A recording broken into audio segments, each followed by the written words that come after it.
2024లో అభ్యర్థులను చూడలేదు, పార్టీలను చూడలేదు. ఎన్డీఏ ఎవరిని సపోర్ట్ చేసి వాళ్ళకు బ్లైండ్గా ఓట్లేశారంటే దానికి కారణం ఈ రాష్ట్రాన్ని మళ్ళీ పునర్నిర్మాణం చేసుకోవాలి. అది ఒక్క ఎన్డీఏ వల్లనే సాధ్యం, అది కూడా సిబిఎన్ వల్ల సాధ్యం అనే ఉద్దేశంతో ఆ రోజు ఓట్లేశారు. అది మీరు గుర్తుపెట్టుకోవాలి. రేపు రాబోయే రోజున మళ్ళీ చెప్తున్నా, మీరు చెక్ చేసుకోండి. ఈరోజు 2024లో వచ్చిన ఓట్ల కంటే మీ దగ్గర ఎక్కువ వస్తే మీరు బాగా పనిచేసినట్టు. మళ్ళీ 2024 కంటే ఓట్లు బాగా వచ్చినా, ఎక్కువ వచ్చినా మీ దగ్గర రాకపోతే మీరు ఆ ఓటు బ్యాంకుని కిందికి లాగినట్టు. ఆ విషయం కూడా మీరు గుర్తుపెట్టుకోవాలి. నేను గర్వంగా చెప్పగలుగుతున్నాను, ఈ ఇబ్బందుల్లో పనిచేస్తున్నాం, ఒక నమ్మకం వచ్చింది. అందుకే ముందు కంటే ఇప్పుడు ఎన్నికలు పెడితే దానికంటే ఎక్కువ సీట్లు వస్తాయి తప్ప తక్కువ సీట్లు రావు. అదే సమయంలో మీరు గుర్తుపెట్టుకోవాలి, ఏదో ఎక్కువ సీట్లు వస్తాయని మీరు అతిగా ప్రవర్తిస్తే ఓట్లు పోవడమే కాకుండా పార్టీకి అప్రతిష్ట పాలు వస్తుంది. అవసరమైతే నేను ఒకటే చెప్తున్నా, గతంలో పాలకుల యొక్క గర్వాన్ని చూశాం, అహంకారాన్ని చూశాం, ప్రజలు ఏ విధంగా బుద్ధి చెప్పారో చూశాం. ఇంట్లో నుంచి బయట రాలేకపోయాం, హామీలు మాట్లాడాం. కడాన కొంతమంది సైలెంట్ అయిపోయారు. కానీ ఆ రోజు ఈరోజు వీరోచితంగా పోరాడింది తెలుగుదేశం పార్టీ కార్యకర్త పోరాడారు, నాయకులు పోరాడారు. దాన్ని కాపాడుకుంటూ వచ్చాం. అందుకే మళ్ళీ నేను రిమైండ్ చేసేది, ప్రజల పట్ల గౌరవంగా ఉందాం. బూతులు, వివాదాలు, దాడులు, గొడవలు, సెటిల్మెంట్లు ఇవి మన దగ్గరికి రాకూడదు. మొన్నటి వరకు మిమ్మల్ని ప్రజలంతా కూడా పెద్ద ఎత్తున సహకరించారు, మీ మీద ఒక నమ్మకం పెట్టుకున్నారు. ఈరోజు ప్రజలు మిమ్మల్ని కూడా వాచ్ చేస్తున్నారు, ఒక కన్నేసి పెట్టారు. మీ ప్రవర్తన చూస్తున్నారు, మీరు చేసే పని చూస్తున్నారు, మీరు ఎవరితో కలుస్తున్నారో అవి కూడా చూసే పరిస్థితికి వచ్చారు. ఈ విషయాలు మీరు గుర్తుపెట్టుకోవాల్సిన అవసరం ఉంది. ఎవరైనా అధికారం ఉందని ఎగో ప్రదర్శిస్తే భవిష్యత్తులో నష్టపోయేది మీరు, పార్టీ. అందుకనే మళ్ళీ కోరుతున్నా, చిన్నపాటి కలహాలు కూడా రాకూడదు. ఫ్లెక్సీల దగ్గర, ఫోటోల దగ్గర, కుర్చీల దగ్గర. నేను I'm very clear on that. ఎవరో ప్రధానమంత్రి వస్తే నన్ను సెక్యూరిటీ పక్కకు దోస్తాడు, అతనికి తెలియదు, అతను డ్యూటీ ఆయన చేస్తాడు. దానిపైన నేను ప్రధానమంత్రి గారి దగ్గరికి వస్తే నన్ను చేశారనుకుంటే తప్పు అవుతుంది. ఈ విషయాలు మీరు గుర్తుపెట్టుకోవాలి. నేను చాలాసార్లు చూస్తున్నా ఇవన్నీ. అందుకే మళ్ళీ మీ అందరికీ చెప్తున్నా, ఈ యొక్క మీరు సత్ప్రవర్తన కింది వాళ్ళకు కూడా నేర్పించాలి.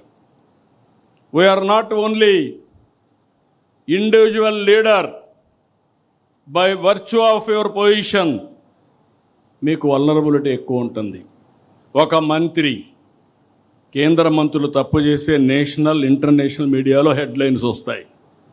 రాష్ట్ర మంత్రులు తప్పు చేస్తే రాష్ట్రం, జాతీయ స్థాయిలో హెడ్లైన్స్ వస్తాయి.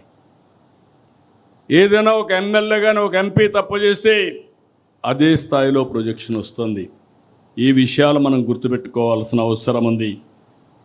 అందుకనే నేను కూడా అనునిత్యం పనిచేయడమే కాకుండా పార్టీ క్రమశిక్షణ కాపాడడానికి కూడా అన్ని విధాల ముందుకు పోతామని చెప్పి కూడా నేను మీకు తెలియజేస్తున్నా. త్వరలో స్థానిక సంస్థల ఎన్నికలు వస్తాయి. చేసిన అభివృద్ధి చెప్దాం, తెచ్చిన మార్పు చెప్దాం, పడిన కష్టాన్ని వివరిద్దాం, దేనికోసం కష్టపడ్డామో ఇవన్నీ చెప్పి కానీ మనం ముందుకు పోగలిగితే నాకు అనుమానం లేదు, రాబోయేది వన్ సైడ్ ఎలక్షన్స్ ఉంటాయి. 2024 అసెంబ్లీ కంటే మెరుగైన ఫలితాలు చూడబోతున్నామని మీ అందరికీ తెలియజేస్తున్నా. మళ్ళా అభ్యర్థుల ఎంపికలో మీరు తప్పు చేస్తామంటే మాత్రం కుదరదు. ఏది కూడా ప్రతి ఒక్కటి కూడా నిష్ఠతో చేయాలి, మనసు పెట్టి చేయాలి, భవిష్యత్తు కోసం పనిచేయాల్సిన అవసరం ఉంది. కొంతమంది అనుకుంటున్నాం ఏదో మేము అయిపోయాం, ఎమ్మెల్యే అయిపోయాం, మంత్రులు అయిపోయామని.